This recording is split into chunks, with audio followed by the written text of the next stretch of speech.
Halo teman-teman, pada kesempatan kali ini kita akan membahas tentang tes bahasa Inggris atau TBI yang nantinya akan diujikan di SPMB PK Instan.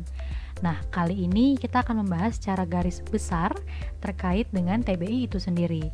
Seperti apa sih yang nanti akan kita temui, dan juga materi apa saja yang perlu kita pelajari untuk menghadapi SPMB PK Instan, khususnya TBI ini. Disimak ya. Nah, sekarang kita bahas tentang bentuk tes TBI yang dulu sampai dengan sekarang masih ada. TBI ini selalu diujikan dalam SPMB PK Instan. Kenapa? Karena saat kalian kuliah di STAN, kalian akan menemui beberapa materi atau buku yang disajikan dalam bahasa Inggris. Nah, untuk itu kemampuan TBI sangat penting untuk diujikan di sini. Kalau untuk tahun-tahun sebelumnya, TBI terdiri dari 60 soal yang diujikan dalam 50 menit. Untuk bentuk soal tesnya itu ada 4 jenis, yaitu structure and written expression, error recognition, close question, dan reading. Tapi untuk yang sekarang-sekarang ini dan berkaca kepada contoh di tahun 2019 lalu, TBI hanya terdiri dari 20 soal dengan waktu pengerjaan yang cuma 20 menit. Dan bentuk atau strukturnya terdiri dari structure and written expression yang ada 10 soal, error recognition sebanyak 5 soal, dan juga reading sebanyak 5 soal. Nah, berarti ada satu bentuk yang dihilangkan dalam tes SPMB ini, yaitu close question. Close question sendiri bentuknya seperti ini. Jadi bentuk paragraf yang dia dihilangkan di beberapa kata, dan kita perlu untuk mencari kira-kira jawaban apa yang tepat untuk mengisi di yang kosong tersebut, seperti itu. Hal lain yang perlu diperhatikan terkait dengan TBI adalah adanya nilai ambang batas, yaitu adalah nilai yang perlu diperhatikan supaya kita bisa mencapai nilai minimum dan lolos dalam ujian SPMB ini. Nah, untuk scoringnya sendiri, kalau kalian berhasil menjawab benar akan mendapatkan 5 poin. Kalau misalnya tidak dijawab atau menjawab dengan jawaban yang salah, maka akan mendapatkan 0 poin. Dan minimal nilai yang harus kalian dapatkan adalah 30. Artinya, kalian harus bisa menjawab minimal 6 buah soal secara benar. Nah, selanjutnya kita akan mulai masuk ke dalam materi. Kalau misalnya kalian sudah cek di modul Stanway, yang ini juga sangat direkomendasikan bahwa kalian bisa membaca modulnya terlebih dahulu sebelum menonton video ini. Jadi di modul itu akan ada 16 bab yang perlu kita bahas dan juga perlu untuk dipelajari, dimulai dari tenses, passive voice, modal and modal perfect, sampai dengan gerund, adverb, determiner, dan infinitive. Tapi yang perlu diperhatikan di sini adalah kita tidak akan membahas semua materinya secara komprehensif, tapi akan ada 8 bab yang akan dibahas di dalam video ini. Kenapa 8 bab? Karena 8 bab ini adalah 8 bab paling penting yang hampir selalu akan muncul dalam soal-soal SPMB PK Instan. Sehingga untuk bab-bab ini sangat perlu untuk kalian pelajari lebih dulu. 8 bab itu yaitu tenses, passive voice, causative verb, conditional sentence, relative clause, concordance atau agreement, participle, gerund, adverb, determiner, dan infinitive. Mari kita simak materinya. Bab yang pertama adalah terkait dengan tenses. Siapa sih yang nggak tahu tenses? Karena kalau misalnya kita pertama kali belajar bahasa Inggris, pasti akan mulai diperkenalkan dengan yang namanya tenses. Dan kenapa ini ada di bab yang pertama? Karena tenses akan mendasari pada pemahaman kita pada bab-bab yang lainnya. Nah, pertanyaan yang sering kali muncul adalah, ada berapa sih sebenarnya tenses itu yang perlu untuk kita ketahui? Sebagian besar dari kita pasti akan menjawab akan ada 16 tenses, mulai dari simple present tense, kemudian present continuous tense, present perfect, dan lain sebagainya. Dan juga kita pasti akan selalu diajarkan tentang polanya. Yang pertama, dia harus ada subject, kemudian verb infinitive atau verb 1 atau verb 2, dan lain sebagainya. Terus juga ada object. Pertanyaannya, apakah kita benar-benar perlu untuk menghafalkan ini semua? Jawabannya, enggak. Kita enggak perlu menghafalkan nama-nama tenses yang ada 16 buah itu. Dan juga ada cara yang lebih mudah bagi kita untuk lebih bisa memahami terkait dengan tenses. Hal pertama yang perlu kita pahami terkait dengan tenses adalah bahwa tenses itu akan selalu berhubungan dengan waktu atau time dan juga bentuk kata kerjanya. Nah, jadi waktu itu sendiri terdiri dari present, past, dan future, dan ini aku yakin kalian semua udah pada tahu ya. Yang kedua adalah terkait dengan bentuk kata kerjanya, yaitu ada simple, continuous, dan perfect. Nah, dari tabel ini kita cuma perlu menggabungkan antara yang ada di baris dengan yang ada di kolom. Seperti contohnya present dan simple. Maka kita akan mengetahui ada tenses yang namanya simple present tense. Satu hal juga yang perlu ditekankan di sini terkait dengan tenses adalah kita nggak perlu menghafal nama-nama tensesnya. Yang penting adalah kita tahu kapan kita harus menggunakan verb ini dan apa waktu yang terdapat di situ atau time indikatornya. Nah, simple present ini biasa digunakan untuk menunjukkan suatu kebiasaan atau fakta umum atau hal-hal yang biasa terjadi.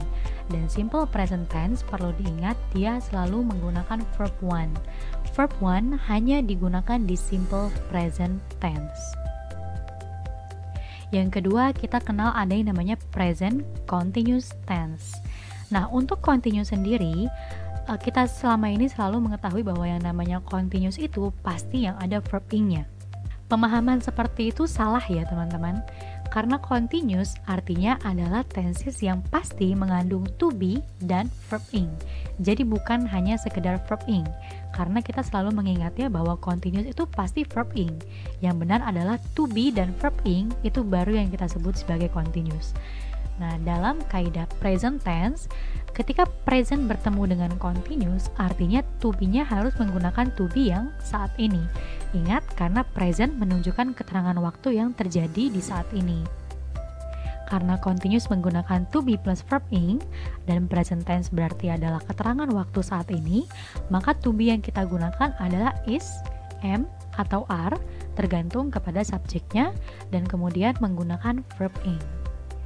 Nah, untuk tenses yang ketiga, yaitu present perfect, polanya adalah menggunakan kata kerja berbentuk has atau have dan juga verb 3. Nah, mirip seperti continuous tadi, selama ini kita sering menganggap perfect adalah semua yang menggunakan verb 3. Pemahaman ini juga salah ya teman-teman, karena perfect itu artinya harus ada bentuk has, have, atau had, kemudian menggunakan verb 3. Untuk continuous tadi, present continuous digunakan ketika kita ingin menyatakan kegiatan yang sedang berlangsung saat ini. Sementara untuk perfect, ini menunjukkan kegiatan yang sudah dilakukan dan sampai dengan saat ini faktanya masih seperti itu. Untuk contoh kalimatnya nanti akan kita bahas lebih lanjut. Tenses yang keempat di present adalah present perfect continuous tense. Di kolom ini, dia adalah gabungan antara bentuk perfect dan juga bentuk continuous. Polanya menggunakan has atau have, kemudian been, dan verb ing. Present perfect continuous tense ini digunakan untuk apa sih? Dia digunakan untuk menunjukkan kegiatan yang dimulai di masa lampau pada suatu waktu tertentu dan sampai dengan saat ini kegiatan tersebut masih berlangsung.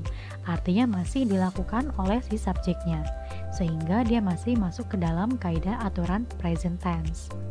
Nah, itu sudah 4 bentuk tenses yang terdapat di present tense. Sekarang kita mulai masuk ke past tense. Sama seperti tenses di present, past tense juga memiliki bentuk yang simple past tense, past continuous tense, past perfect tense, dan past perfect continuous tense. Untuk simple past tense, kalau di present kita menggunakan bentuk dasar dari present yaitu menggunakan verb one, kata kerjanya. Untuk past maka kita menggunakan bentuk verb 2 yang menunjukkan bentuk kata kerja lampau. Ingat bahwa verb 2 hanya digunakan di simple past tense. Jadi simple past tense ini ingin menunjukkan bahwa suatu kegiatan dilakukan di masa lampau. Nah, untuk past continuous tense, sama seperti present tense tadi, konteksnya adalah sesuatu yang berlangsung. Tapi untuk past continuous berlangsungnya di masa lampau, sehingga to be-nya harus menggunakan bentuk yang lampau, yaitu was atau were, kemudian menggunakan verb ing. Untuk tenses yang ketiga di past, itu adalah past perfect, dengan pola menggunakan had dan verb 3. Past perfect ini digunakan untuk menunjukkan bahwa suatu kegiatan sudah berlangsung di masa lalu, sudah selesai di masa lalu, dan saat ini sudah tidak dilakukan lagi. Ingat bahwa perfect itu dia selalu mengandung kata-kata has, have, atau had yang menunjukkan bahwa sesuatu itu sudah dilakukan. Nah, kalau dalam konteks past perfect yang menggunakan had verb 3, artinya itu sudah benar-benar selesai di masa lampau. Kemudian ada juga past perfect continuous tense menggunakan pola had, been, dan verb ing. Nah, past perfect continuous tense ini digunakan untuk menyatakan suatu kegiatan yang dimulai di masa lampau, berlangsung selama waktu tertentu, dan kemudian juga sudah selesai di masa yang lampau. Jadi mirip seperti present perfect continuous tadi, bedanya kalau present perfect continuous dia sampai sekarang masih berlangsung, tapi kalau past tense berlangsung di masa lalu dan sudah selesai juga di masa lalu. Untuk itu dia menggunakan bentuk had, been, dan verb ing. Untuk yang future, dia juga sama seperti yang lainnya, memiliki bentuk simple, continuous, perfect, dan juga perfect continuous. Untuk future simple, dia menggunakan pola kata kerja will dan verb infinitive. Ingat, bukan will dan verb 1, karena will itu harus selalu diikuti oleh bentuk verb infinitive. Verb 1 hanya digunakan di simple present tense. Verb infinitive ini artinya verb yang dasar ya.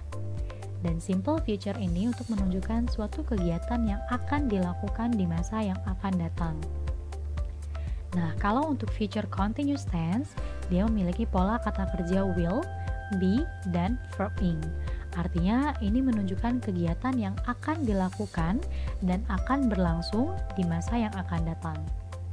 Sementara untuk future perfect, artinya menunjukkan kegiatan yang akan sudah selesai ketika suatu waktu tertentu di masa yang akan datang. Nah, sementara yang terakhir yaitu will, have, been, dan verb ing merupakan pola untuk future perfect continuous tense.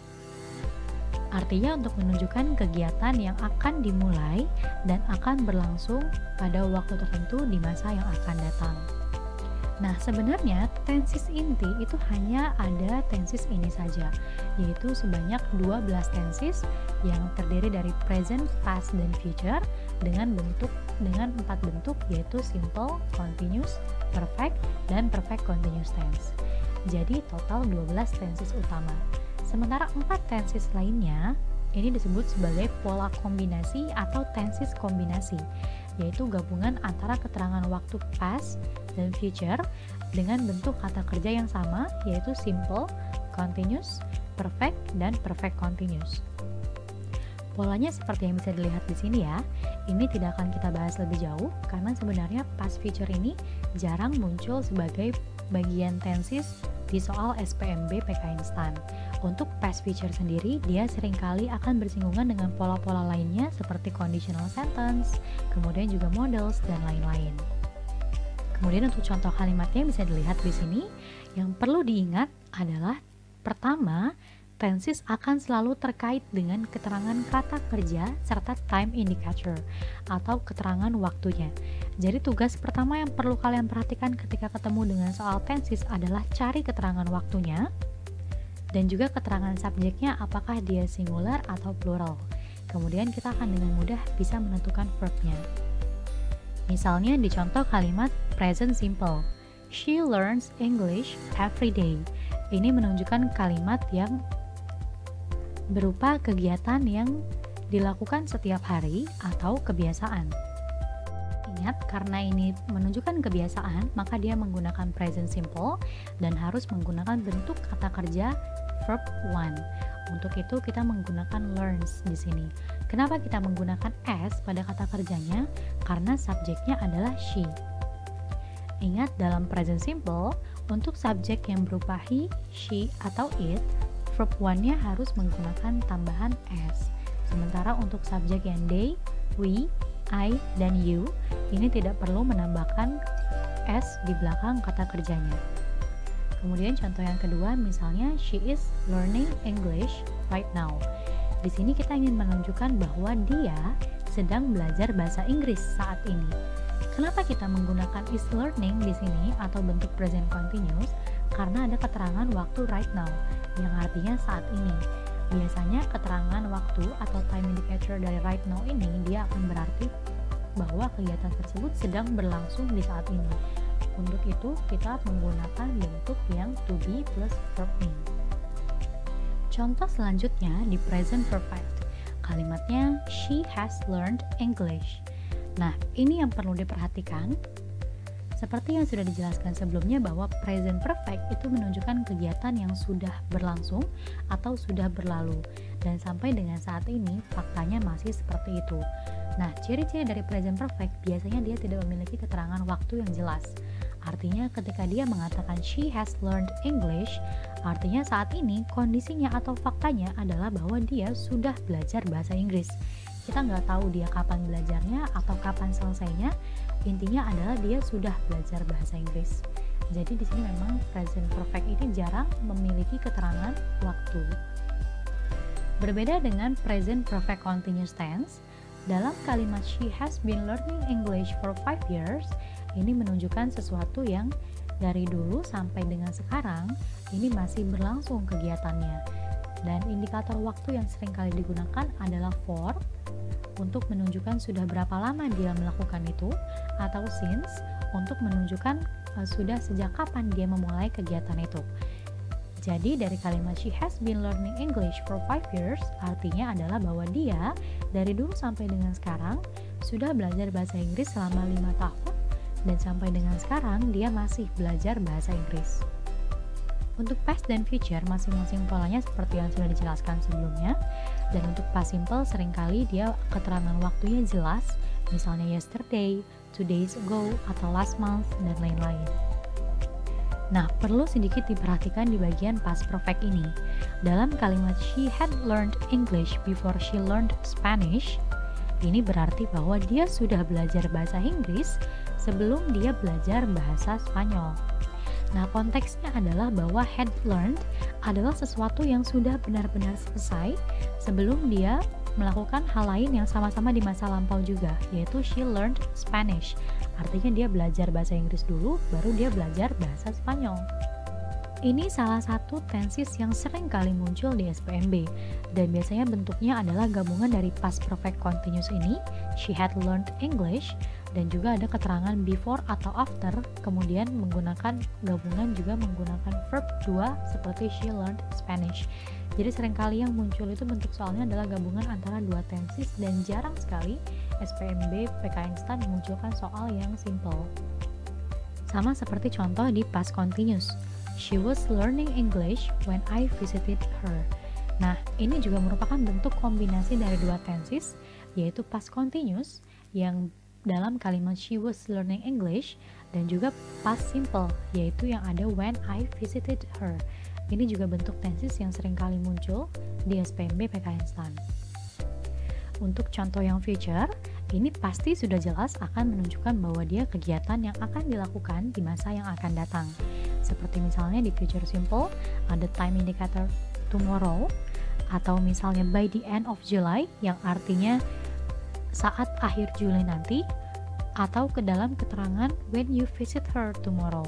Jadi semua ini biasanya di future akan muncul keterangan-keterangan waktu yang menunjukkan bahwa dia akan dilakukan di masa yang akan datang.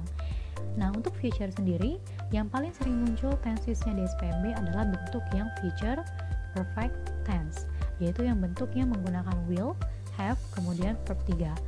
Artinya apa? She will have learned English for 5 years by the end of July.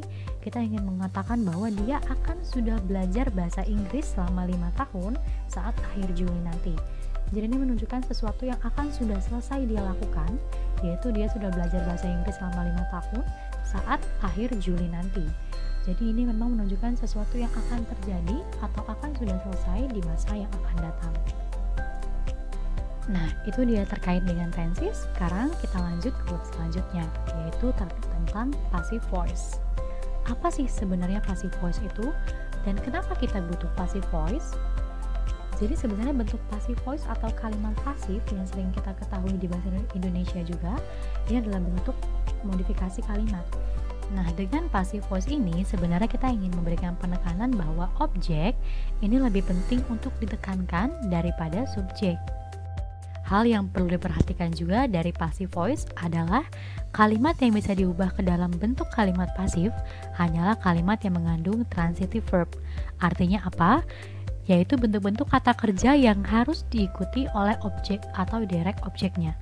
Misalnya dalam kalimat she eats the cake, kita ingin bilang bahwa dia makan kue.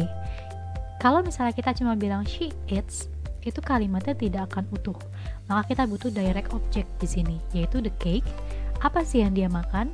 Kuenya itu. Jadi si bentuk the cake ini adalah bentuk direct object dari verbnya, yaitu eats. Nah, kalau mau kita ubah ke bentuk kalimat pasif, jadinya kuenya dimakan oleh dia, atau the cake is eaten by her.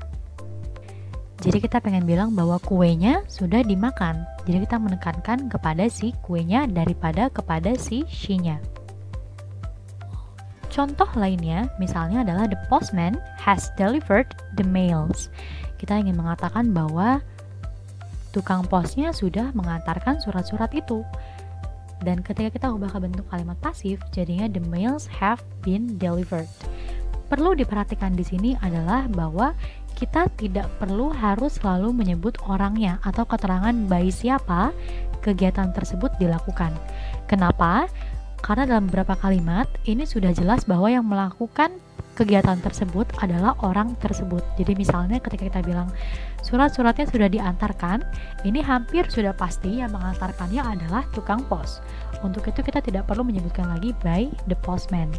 Jadi ini juga salah satu bentuk modifikasi yang tujuannya adalah untuk lebih mengefisiensikan penggunaan kalimat.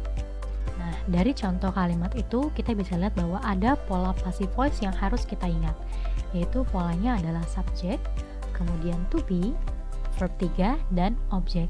Ingat bahwa dalam semua passive voice itu pasti akan selalu menggunakan to be dan verb 3. Seperti contoh tadi, is eaten, to be-nya adalah is, kemudian verb 3-nya adalah eaten. Sama seperti yang have been delivered tadi. To be-nya adalah have been, verb 3-nya adalah delivered. Nah, subjek di sini, kenapa di pola ini kita tidak menyebutkan objeknya di depan, O, kemudian to be plus verb 3 plus subjek?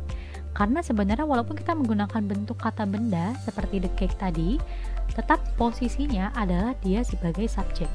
Jadi subjek ini sebenarnya akan berisi dalam bentuk objek yang berupa noun atau pronoun, sementara objek yang di belakang dia pasti akan dalam bentuk agent atau subjek atau orang yang melakukan kegiatan tersebut.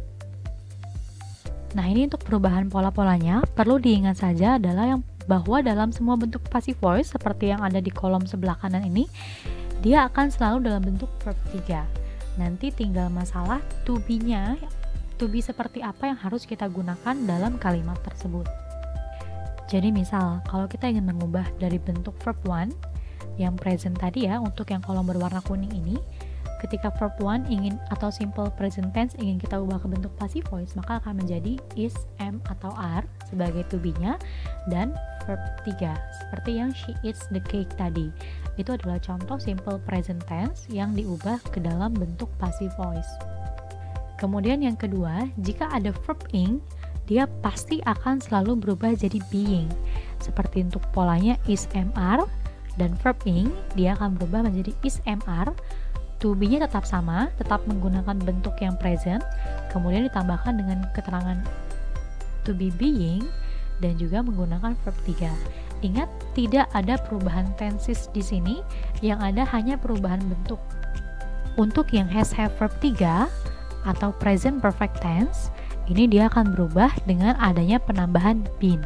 Ingat bahwa dalam setiap kata-kata yang ada has, have, atau had, dia pasti akan ada tambahan been-nya.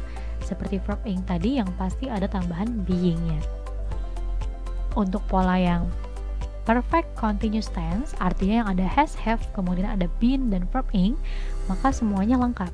Dia akan berubah menjadi pola has, have, been, being, dan verb 3. Untuk pola-polanya silakan dilihat di sini, beserta juga dengan contoh-contoh kalimat dan perubahan-perubahan ke bentuk passive voice-nya. Ingat, pada intinya passive voice pasti akan dalam bentuk to be dan verb 3. Nah, selanjutnya kita akan membahas tentang causative verb. Apa sih sebenarnya causative itu? Dan apakah causative verb itu salah satu jenis verb? Jawabannya, betul. Jadi pada intinya, causative verb itu adalah bentuk kata kerja yang digunakan untuk mengindikasikan bahwa ada orang lain atau hal lain yang menjadikan atau menyebabkan sesuatu terjadi. Nah, sekarang kita lihat contoh kalimatnya. Diana makes Tony carry the bag. Di sini, verbnya adalah yang makes, bukan carry. Makes di sini kita sebut sebagai causative verb. Kenapa? Karena subjek utamanya, Diana, dia membuat orang lain, yaitu si Tony, atau kita sebut juga sebagai objek penderitanya, untuk melakukan sesuatu, yaitu carry the bag. Jadi, sebenarnya subjek utama yaitu si Diana tidak bertanggung jawab secara langsung atas aksi yang terjadi, yaitu si objek penderitanya yang justru bertanggung jawab atas aksi tersebut. Kalau misalnya tasnya hilang atau dijamret, maka yang salah adalah Tony. Nah, carry di sini ini bukan berupa verb. Dia akan selalu dalam bentuk verb infinitive atau to infinitive. Kita akan bahas lebih lanjut setelah ini. Nah, untuk causative verb sendiri akan ada 4 bentuk, yaitu let, have, make, dan get. Nah, contoh kalimatnya, misalnya untuk yang let, bisa kita bilang Diana lets Tony carry the bag. Artinya Diana membiarkan Tony membawa tasnya. Jadi untuk yang let, dia artinya lebih seperti membiarkan, sementara untuk make artinya memaksa, untuk have dan get artinya mirip, yaitu meminta atau menyuruh. Nah, di sini juga kita lihat ada bentuk aktif dan pasif. Jadi untuk bentuk aktif artinya adalah bahwa si objek penderitanya, yaitu Tony, itu diketahui.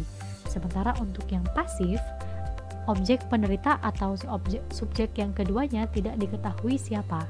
Coba kita cek lagi contohnya. Untuk yang Diana lets Tony carry the bag tadi, kita tahu bahwa Tony adalah objek penderita yang melakukan pekerjaan tersebut. Atau juga boleh misalnya kita bilang Diana is letting Tony carry the bag right now. Ingat tadi karena yang namanya causative verb adalah bentuk let, make, have, dan get, maka yang akan ada penyesuaian dengan tensesnya, misalnya menggunakan bentuk yang verb 1 atau verb 2 atau yang continuous, maka adalah bentuk-bentuk causative tersebut, yaitu bentuk yang let, make, have, dan get-nya, bukan carry-nya. Carry di sini dia akan selalu dalam bentuk infinitive atau to infinitive. Sama seperti yang make-nya bisa dalam bentuk makes atau made, tergantung kepada tenses yang ingin kita pakai. Nah, untuk yang have, perlu dilihat di sini dalam kalimat Diana has Tony carry the bag, artinya Diana menyuruh Tony membawa tasnya. Untuk bentuk pasifnya adalah Diana had the bag carried. Had-nya juga boleh menggunakan has, had, atau is getting, dan lain-lain. Perlu diperhatikan untuk bentuk kausatif yang pasif, dia akan menggunakan verb 3. Jadi misalnya dalam kalimat Diana had the bag carried, artinya Diana meminta tasnya untuk dibawakan. Kita nggak tahu siapa yang membawakan, pokoknya ada orang lain yang melakukan itu untuk dia. Jadi si Diana ini tidak secara langsung membawakan tasnya atau bertanggung jawab atas aksi yang terjadi. Jadi perlu diingat polanya bahwa untuk yang pasif dia pasti menggunakan verb 3 dan orang keduanya atau objek penderitanya tidak diketahui. Selain itu juga perlu diperhatikan yang punya bentuk pasif itu hanyalah causative have dan get. Kemudian juga untuk yang get, bentuk get yang aktifnya dia harus menggunakan to infinitive. Jadi jika let, make, dan have menggunakan carry-nya menggunakan bentuk yang verb infinitive, untuk yang get aktif dia harus menggunakan to carry. Jadi dalam kalimat ini Diana gets Tony to carry the bag, artinya Diana meminta Tony untuk membawakan tasnya. Perlu diingat hanya get yang menggunakan to infinitive di bentuk aksi yang dilakukannya. Untuk bentuk pasifnya tetap sama seperti yang have, yaitu Diana got the bag carried, artinya Diana meminta tasnya untuk dibawakan. Jadi 3 hal yang perlu diingat dari kausatif adalah yang pertama, verbnya adalah si kausatif verbnya itu sendiri, maka nanti yang akan menyesuaikan dengan keterangan waktunya atau tensesnya adalah bentuk yang let, make, have, dan get. Kemudian yang kedua ada 2 bentuk kausatif, yaitu aktif dan pasif. Yang punya pasif hanya have dan get. Dan yang terakhir, aksinya adalah dalam bentuk verb infinitive atau to infinitive, khusus untuk yang get.